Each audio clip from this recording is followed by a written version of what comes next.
The Bigger Picture on BFM 89.9, the business station.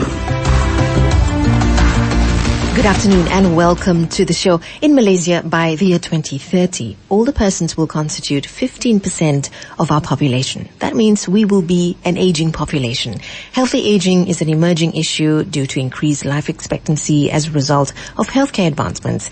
The quest for the fountain of youth has consumed mankind, and throughout history, across many cultures, there has been countless of tales and legends of magical springs or elixirs that would restore your youth and keep death at bay. But here to share more about that quest is scientist Dr. Joe Chang, who is also the author of a book titled The Myth of Aging. Welcome to the show, Dr. Joe. How are you today? Thank you, Mira. My pleasure to be here. Just tell us a little bit about yourself. Were you born and bred in Malaysia? I know you don't live here anymore. And what led you down this path of eventually coming up with a book titled The Myth of Aging? Yes, indeed. Once upon a time, I am born in Malaysia. And essentially, I'm from a town, Ipoh, and where I was educated in high school before I left for university in England.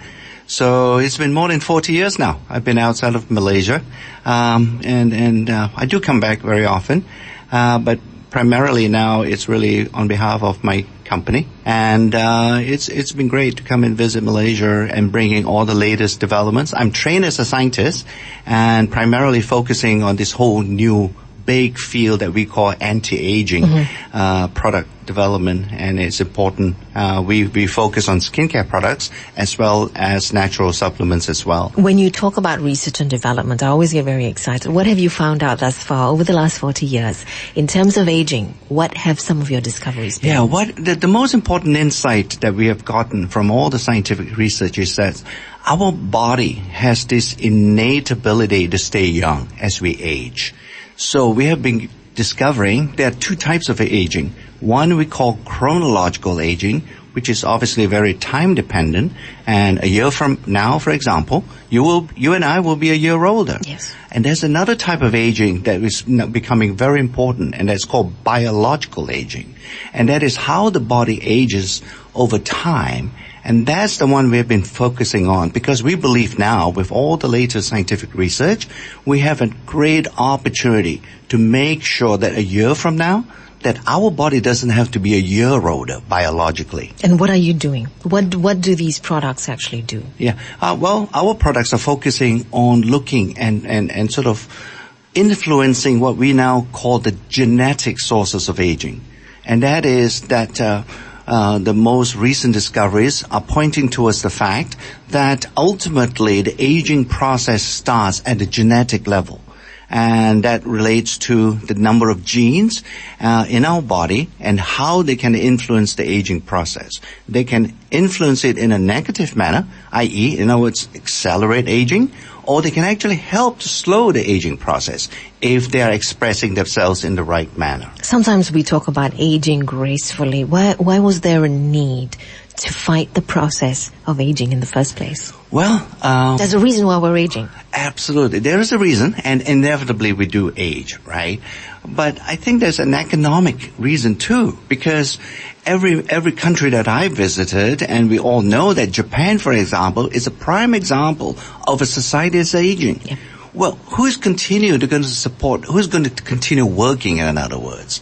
And in 2035, in Malaysia, it's going to be identified as an aged population in this country as well.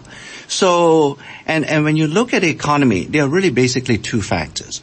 Either we're going to have more young people working, or we're going to have the older people to continue to work. That's the only way to keep the economy thriving and churning enough and for the country to grow economically. So we are faced with two factors, obviously. The younger folks are less willing to have more babies now. And therefore, the older people, we have to keep them healthy. And we believe that we can do that. So you're looking beyond aesthetics. You're looking at the machinery itself. Yes. So which part of the machinery are you actually targeting? We're looking at the genetic machinery. Okay. And that's really looking at how we can influence the genes. So this is like a targeted sort of therapy? Yes. I would call it a more targeted way of helping wellness and keeping the body healthy. And unlike drugs, we are more focused on preventing or slowing down the aging process.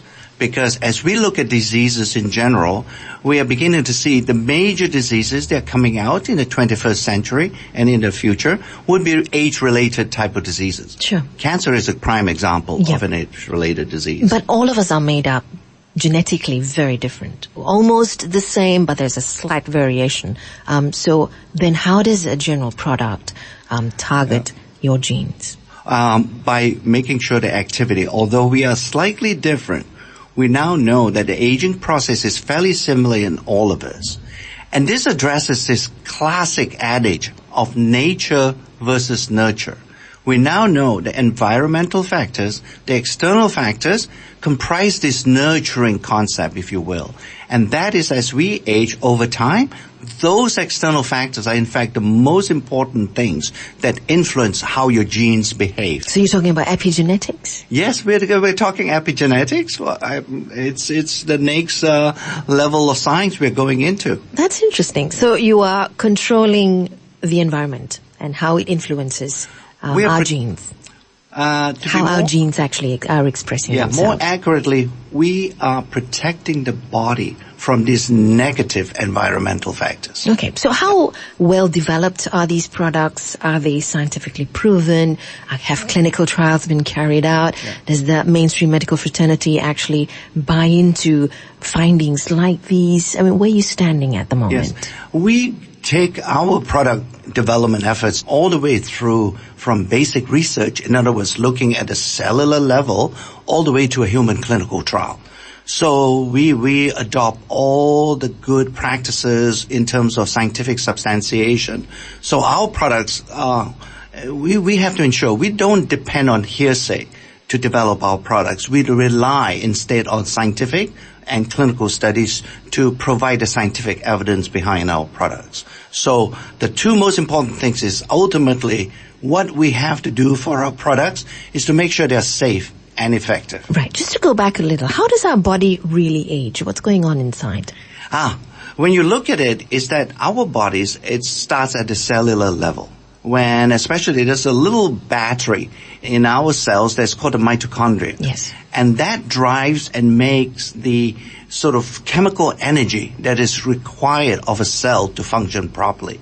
And we are trying to make sure that those mitochondria in every cell and every cell type in the body is well preserved by the introduction of these natural ingredients that we have discovered that can influence mitochondrial function. Right, and that's your mitochondria is really your power bank, isn't it? That's our power bank. That's the three-parent baby controversy. As far as some people have a defective mitochondria, Indeed. And they've actually come up with a way of getting a mitochondria from another lady and implanting that into the lady who has a damaged mitochondria, and hence you actually can conceive, and it's called the three-parent baby. Yes, absolutely. Anyway, that's for another show altogether, but it is your power bank. So what drives or what powers the mitochondria to help power our system? Well, eating the right manner, introducing the right micronutrients. These mitochondria need to be nourished as well, because if you provide them with the right raw materials or the raw sources of energy, they can convert it ultimately to this chemical that we call ATP. That's a chemical energy that drives every cell function in the body. So, but unfortunately during that process, there is also some toxic byproducts being produced in the mitochondria. And those toxic byproducts have to be taken out of the cell. If they're not, and over time, those toxic byproducts can in fact age the cell over a period of time. Is it true that the whole aging process starts the minute you're born? Indeed. In fact, there's some belief that at the age of 11, that's when you go downhill. Can you imagine that? Can you imagine that? What's going on at the age of 11? Well, that's when the cell's starting to think it's time for me to start programming ourselves to go to what we call a senescent state. In other words, slow down. But that's the age most people are hitting puberty. I know, we do. And, all these things happen. But what is happening in the background is that those cells are also programming themselves to die. That's interesting. Yes. Okay. And when you talk about aging, we're most concerned about our skin. Most of us are, anyway. Yes. On an aesthetic level. At what age do we start to be concerned about our skin? At what age? I think every one of us start to worry, especially in a tropical country like Malaysia. We have so much intense sunlight. We start worrying when teenagers, I think, start to worry whether they're going to have young-looking skin, And then every year we worry. It's interesting when I come to Asia, I notice this is the only part of the world that people use umbrellas when there is no rain. We tried. We tried, isn't it? So there is an inherent, sort of you almost know what to do to protect your skin, from all these environmental negative factors. Okay, and is it mostly, do we fight this process of aging internally, or does external care also play a role? Both. And I think it's wonderful to use a lot of skincare products, but beauty also comes from the inside. So I think there's skin, after all, is part of the body. It's not a separate thing. So if you eat well and if you exercise well, in other words, treat the body as a whole, there's a very good reason to think of the body holistically rather than separately. So taking a natural supplement can in fact help the skin as well. Fantastic. We're discussing aging gracefully with Dr. Joseph Chang, a scientist. Up next, I want to know whether or not we can reverse this process of aging. On the Bigger Picture, BFM 89.9. Good afternoon and welcome to the show. It's our Health and Living segment, and we have scientist Dr. Joseph Chang in the studio with me to talk about the fountain of youth, how you can age gracefully, holistically, from the outside and the inside. Dr. Joe, if I'm 40 and, I haven't really been looking after myself internally, externally, can I actually reverse this process of aging? Absolutely. Really? Yes, I How think is so. that? Yes, I think that's not inevitable that you would go down this irreversible road. If you give the body a chance, it will recover. And there's no doubt about that. It's just a matter, obviously, the sooner you start, the easier the process is going to be. Yeah. So how does it work on a scientific level? Explain the science to me. Okay. Well, at the genetic level, all the genes, there's only one thing that the gene does, and that is to make a protein. All right? And that's what that process we call gene expression. It's very simple. All genes do are to make proteins. Different types of proteins, and they're performing different types of jobs in the body and in the cell. But that gene expression you can influence. And that's a science that you sort of refer to as epigenetics. Mm-hmm. So if you turn on the right switches, that gene will behave properly. So you give it a chance, and that's what we're doing, is to make sure that we give the body a chance to behave properly and healthily by using some of these natural ingredients. Is epigenetic science still at a very early development stage? It is, but it's also clear that although at this early stage, we can influence epigenetics. And these are chemical tags we are beginning to discover. We have built, in fact, 30 years of information, of database, genetic information, specifically related to the aging process. Mm-hmm. How much of this have you taken on board personally? In terms of the... aging gracefully. Aging fighting this whole idea of aging. Yeah. I'm almost afraid to ask you how old you are. So I can see whether it's working or not. Well, I'm 60. Okay. So I think it's a personal journey for me myself, really. I started this whole scientific journey on how the aging process works is to figure out why my father died prematurely.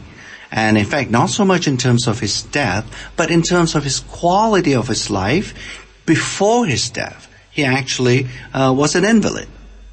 And that started to sort of prompt me to say, why is it that folks had to suffer so much before dying? Now, I had another example on the other side of the fence, and that was my mother-in-law. And she died gracefully. She died exactly the same age as my dad, but throughout her life, she had a wonderful life. She was not incapacitated. She could do whatever she wanted. And then suddenly one day she decided to close her eyes and passed away. Mm-hmm. That to me is the definition of dying healthy. Of course. No. But then in this case, you're only able to control the epigenetics, which is the environment in which influences the expression of the gene. What you inherit from hereditary, sort of genes is not really something you can control. No, that's the hardware. But what we could do is to control that hardware with the software. And that's what we think we can now change, is the software. Clearly, as you have indicated, you get the genes. That, to me, is fundamentally the hardware of the body. But the software, I think we can manipulate and influence. And that would be through this epigenetic science. So you're talking about supplements, external products and things like that. But what about how much then do we then become complacent about our diet? Do we become complacent about exercise, which we always talk about when it comes to healthy aging? Absolutely not. Those two things are almost, to me, the absolute givens. You got to do that. You got to eat right and you got to exercise right. There's a reason why these products are called supplements, isn't it? Yeah. Because in English it means to supplement what you should be doing correctly. So all our products are really primarily to help people to supplement a great diet or great nutrition and to have a good exercise program. The debate is still out there as to whether or not supplements really work. How would you defend that statement? I think the debate is absolutely right, and there are supplements in there. If they are not manufactured correctly, and if they're not formulated correctly, they could be dangerous as well. But how would we know? Yeah. Well, through scientific studies and clinical studies. We do the science, and we publish our scientific studies for our scientific peers to evaluate and to make sure that there is enough scientific evidence to say that new skin products are safe and effective. What are some of the myths of aging? What do people misunderstand about aging? Because in the Malay culture, they celebrate aging. Mm-hmm. A lot of us, on the other hand, don't think of it that way. Yeah. I think perhaps the first myth is that aging is a process you can't control and is inevitable. And I've alluded to the fact there are two types of aging. There's chronological aging, and yes, that's something that is inevitable. A year from now, you're going to be a year older. The myth is really about biological aging, and that is for the body to stay young as long as possible.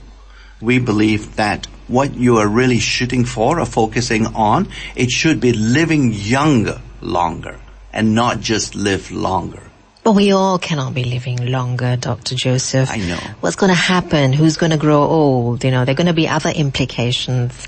There is a reason why, we've extended our lifespan a little, but there's a reason why we all eventually die and, we have new people being born. The world has got 7 billion people and more at the moment. I agree with you, Mara. But remember, right, you're talking about just living longer. I want to make sure that we understand. We want to talk about the quality of life as long as you are able to live. I think that is valuable because with that quality of life, if you can preserve that, and the science is telling us we can, to improve that quality of life, everybody benefits clearly because, an aging population has been a blessing up to this point. It should be celebrated. It should not be looked at as something that is negative. The reason why we're looking at it as negative is because we worry that we have to take care of that aging population. Think about a world where that age population group is actually healthy and can still continue to contribute to society. Everybody, or rather the pharmaceutical industry, is talking about the secret of anti-aging. Does that really hold water? What does that mean exactly?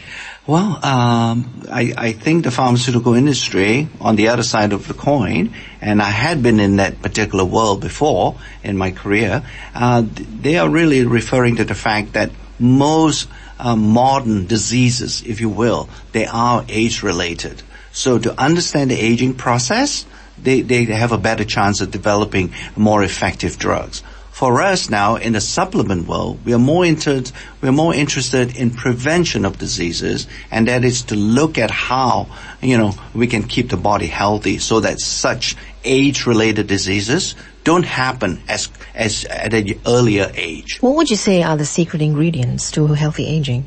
I know retinol has been spoken about a lot in anti-aging products. What else? There's another ingredient that has been studied quite a bit now. It's isolated from red wine. It's called resveratrol. That's an interesting ingredient that's been shown to have some anti-aging benefits. I'm not, by the way, to make sure that to encourage people to drink too much red wine now, because there is another ingredient in there that's called alcohol, and obviously too much alcohol doesn't help the aging process. Okay, there are countless untrustworthy products out there, Dr. Joe, sold without legal certifications. How should we be more careful about selections? Yes. Do we go in, I mean, we can't be asking everybody for scientific papers, but how do we make good choices? Yes. I think every consumer should get themselves sort of educated in terms of these supplements. I do agree with you. I'm frankly disappointed with the number of supplements that have been shown. Let alone, let's not talk even about whether they're effective or not. Just talk about safety aspects of these supplements. They have been adulteration, they have been contaminated with heavy metals and so on. So a consumer should be extremely careful. I know not everybody is a scientist, but everybody should worry about where that supplement is being produced. They should look at the company, the quality of the company, where this product is coming from, and really making sure that it's coming from a reputable company rather than some strange company that nobody has ever heard of. How do we not overburden the body with too much supplements? Yeah. And there is this argument that, you can take as much as you want because whatever the body doesn't need, it gets flushed out. That's not really the case, because there have been some studies coming out of the UK where supplements are causing problems. I agree. Yeah. And supplements, it's totally the adage of everything in moderation applies to supplements too. You know, don't take so many supplements that you even forget how many supplements you are taking. Clearly, take what you need and not go overboard in terms of the number of supplements. And how would you know what you actually need? I think in general, you sort of know that. Do you do a blood test? You can, obviously, but I think I would say, as a general rule of thumb, one shouldn't be taking more than 5 supplements in general. That's a lot. That's in general. 5 maximum, is a lot. 5 is a lot. But when you think about it, right, a multivitamin, that's 1. If you take something for energy, that's good. That's 2. And if you take something for your immune system, for general, to protect your immune system, that would be 3. So, and if there is a predisposition in a family for cardiovascular disease, you might wish to consider a supplement along the line of a fish oil product. So that's already 4. So that's usually, I mean, when you look at it, 5 isn't too many, I think. Compliance is a big problem amongst everyone. How do you remain compliant when it comes to supplements? And if you do skip a couple of days, does that make a difference? A couple of days, I don't think is going to make a significant difference. But if you skip a whole month, then I think it will make a difference. Because after all, like, it's a food-based product, and like everything else, when you eat food, I mean, you can miss a couple of days of food and sort of feel a little bit hungry without affecting the rest of your body. But with the supplements, I think compliance is an issue, and that's why it's not to take too many. Say, if you take a couple, you will remember to take them. Some people tell you to take time off from supplements for a bit. So 6 months on, maybe 6 months off, 3 months on, 3 months off. I could never understand the logic, but what are your thoughts on that? I agree with you. I don't either, because if you look at supplements in general, they tend to be natural ingredients and come from food sources. Would you be taking a holiday from eating? So if you apply that kind of logic to supplements, I think you would remember to take them and not sort of say, either you take them or you don't. I think that's a simple rule of thumb. I've always tried to get my head around supplements that say it's a natural food source. How natural is this? I mean, you've obviously processed. How do you extract the natural ingredients and land with a final product called a supplement that was going to benefit me? Well, I can only give you our point of view. the reason why we process some of these raw food ingredients is to make sure that we can actually standardize the product. That's important to us, insofar as that if you standardize a product, then you have set specifications, and you know exactly what you put into the final product. And that's the only reason why we process our raw materials before we put it into a final product. Are you not compromising on the quality of the nutrients when you process it? We don't, because we can use chemical analysis to establish that there's no compromise whatsoever on these natural ingredients. So what's on the horizon for anti-aging research, Dr. Joe? Well, the vision for me one day is that you have started off with the discussion on, we are slightly different. I think it will allow us one day to achieve the perfect customization for you. I mean, if you are different from me, then I think one day, we have the ability to customize that supplement just for you and specifically for you. That's our vision. Growing old is inevitable. What's your message?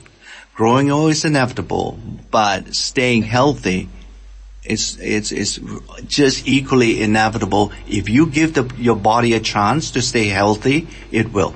Thank you very much for sharing your thoughts with us. That was Dr. Joseph Chang, a scientist, talking to us about aging gracefully on The Bigger Picture, BFM 89.9.